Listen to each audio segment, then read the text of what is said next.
Good morning. Hello students. Hope you all are doing good. Today we will start our English first chapter, but this is our English textbook Honeysuckle. Okay? So shall we start? This is our first chapter. Who did Patrick's homework? Before we start, you can read this. Discuss in class, do you like homework? Do you do it yourself or do you get help? क्या बोल रहा है poet? क्या तुम खुद अपना homework खुद से करते हो या फिर किसी और से करवाते हो या फिर you need help? What homework do you usually have? और किस टाइप का होमवर्क तुम्हें मिलता है? So we start. Patrick never did homework. Patrick ने कभी अपना होमवर्क नहीं किया. Patrick is a boy. Okay. Too boring, he said. He played hockey and basketball and Nintendo instead. उसे होमवर्क करना बिल्कुल पसंद नहीं था. उसे बहुत बोरिंग लगता था. इंस्टेड वो खेलना ज्यादा पसंद करता था, जैसे हॉकी है, बास्केटबॉल है और Nintendo is a video game. Do you do your homework or you won't learn a thing? Patrick से कहा जा रहा है कि आप अपना होमवर्क करो, otherwise you won't learn anything. And it's true. Sometimes he did feel like an ignoramus, but what could he do? He hated homework. बहुत टाइम ऐसा हो जाता है कि उसे होमवर्क करना अच्छा नहीं लगता, but he has to do his homework. Then one day he found his cat playing with a little doll, and he grabbed it away. एक दिन उसने क्या देखा कि उसकी जो कैट है वो लिटिल डॉल के साथ खेल रही है. To his surprise, it was not a doll. और सरप्राइजिंगली वो डॉल नहीं थी at all, but a man of the tiniest size. एक मैन था, tiniest छोटा सा, tiniest size का. He had a little wool shirt with old-fashioned breeches and a high tall hat, much like a witch's. उस tiniest man ने जो पहना हुआ था, that is a wool shirt और old-fashioned का breeches. Breeches means here it is written. Breeches are short trouser. छोटा man था तो छोटा सा ट्राउजर पहना हुआ था. The writer here spelled it for fun to rhyme with the word witches. इसका उन्होंने वर्ड दिया है witches. He yelled, "Save me! Don't give me back to that cat. I will grant you wish." वो छोटा सा जो man था उसने यील किया कि प्लीज मुझे बचा लो इस कैट से, और तुम मुझे बचाओगे मैं तुम्हें एक विश ग्रांट करूंगा. I promise you that. मैं तुम्हें प्रॉमिस करता हूँ. Patrick could not believe how lucky he was. Patrick खुश हो गया. उसने बिलीव ही नहीं करा कि वो कितना लकी है. Here was the answer to all of his problems. So he said, only if you do all my homework till the end of the semester, that is 35 days. Patrick बहुत खुश हो गया और बोला कि हाँ ठीक है मैं तुम्हें इससे बचा लूंगा, but you have to do my homework. जो सेमेस्टर्स का 35 डेज का बचा हुआ है, you have to do all the homework of mine. If you do a good enough job, I could even get A's. अगर तुमने मेरा होमवर्क किया तो मुझे A मिल जाएगा. The little man's face wrinkled like a dishcloth thrown in the hamper. और वो little man का मुंह एकदम बेकार सा हो गया था. ऐसा लग रहा था उसके मुंह पे किसी ने कपड़ा मार दिया हो. But here it is hamper, a basket with a lid. एक बास्केट होती है lid के साथ. और he kicked his leg and doubled his fist, and he grimaced and scolded and pursued his lips. उसे बहुत गुस्सा आया. उसने अपने लिप्स को दबाया और गुस्से से बिल्कुल लाल पीला हो गया. Oh, am I cursed? But I do it. उसे ऐसा लगा कि मुझे पनिशमेंट मिला है, बट उसने कहा मैं करूंगा. And true to his word, that little elf began to do Patrick's homework. उस छोटे से इंसान को यहाँ पे एल्फ कहा गया है. उसने कहा ठीक है मैं तुम्हारा होमवर्क करूंगा. Except there was one glitch.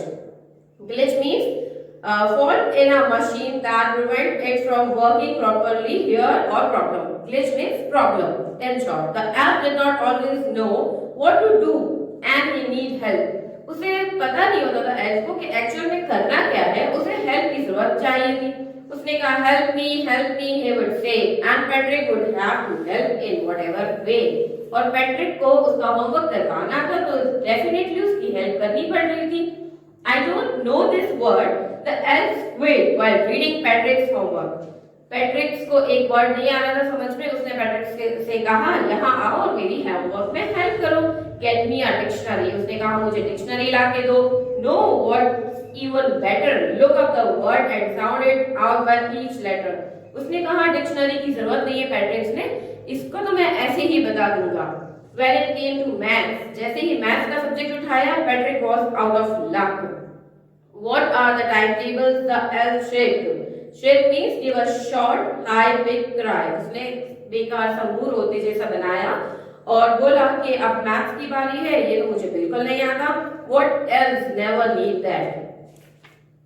And addition and subtraction and division and fraction. उसने कहा मुझे कुछ भी नहीं आता, ना addition, subtraction, ना division, ना fraction. else ने बोला, छोटा जो tiniest man था. Here sit down beside me. You simply must guide me. else know nothing of human history. उसने कहा पैट्रिक ने मेरे पास बैठ जाओ और मैं बताता जाता हूँ तुम्हें. अब आई हिस्ट्री की बारी, तो ह्यूमन हिस्ट्री के बारे में भी एल्स को कुछ नहीं पता था, उसके लिए ये एक मिस्ट्री थी. So that the little elf already a shout. पैट्रिक्स elf don't know the human history. It was a mystery. So the little elf already a shouter, just go louder. Go to the library. I need books, more and more books. उसने कहा मुझे कुछ नहीं पता, तुम जल्दी library जाओ और वहां से बहुत सारी बुक्स लेकर आओ. And you can help me read them too. और तुम्हें मेरी हेल्प करना पड़ेगी, उन्हें पढ़कर मुझे सुनाना पड़ेगा. As a matter of fact, every day in every way, that little elf was a nag. What is the meaning of nag? One who troubles someone all the time by complaining or asking them to do something. Drag, an informal word, something dull or uninteresting, उसको जो बिल्कुल पसंद नहीं था करना. Patrick was, as a matter of fact, every day in every way, the little elf was a nag. Patrick was working harder than ever. Patrick इस चीज को लेकर बहुत ज्यादा हेल्प करने लगा क्योंकि उसे उसका होमवर्क फिनिश करना था. He was staying up night, had never felt so weary, was going to school with his eyes puffed and blurry. पूरी रातें हो जाती थी उसे वो होमवर्क करने में, तो जैसे ही वो सुबह उठता था उसकी आईज बहुत ही ज्यादा वेरी, मतलब बहुत ही सूजी हुई सी हो जाती थी और वो फ्लफी आईज से स्कूल जाता था. Finally the last day of school arrived. Finally क्या हुआ, आखिरी दिन स्कूल का आया. The elf was free to go. Elf ने सोचा अब मैं फ्री हूँ जाने के लिए. As for homework there was no more. अब उसका सारा होमवर्क हो चुका था. So he quietly and slowly slipped out the back door. तो वो चुपचाप से उसके दरवाजे से निकल गया. Patrick got his A's. अब पैट्रिक को क्या मिला होमवर्क में? A. His classmates were amazed. वो सारे अमेज हो गए कि पैट्रिक को A मिल गया. His teacher smiled. उसकी टीचर खुश हो गई. And were full of praise. और बहुत ही शौक हो गई. And his parents too. They wondered what had happened to Patrick. He was now the model kid. अब उन्होंने ये सोचा कि पैट्रिक को क्या हो गया. अब वो एक मॉडल किड बन चुका था. Clean his room, did his chores. उसने अपना रूम क्लीन करने लगा था. चॉरस मीन्स जो उसे चीजें पसंद नहीं थी वो भी वो करने लगा था. Was cheerful, never rude. किसी से रूडली बात भी नहीं करता था. Like he had developed a new attitude.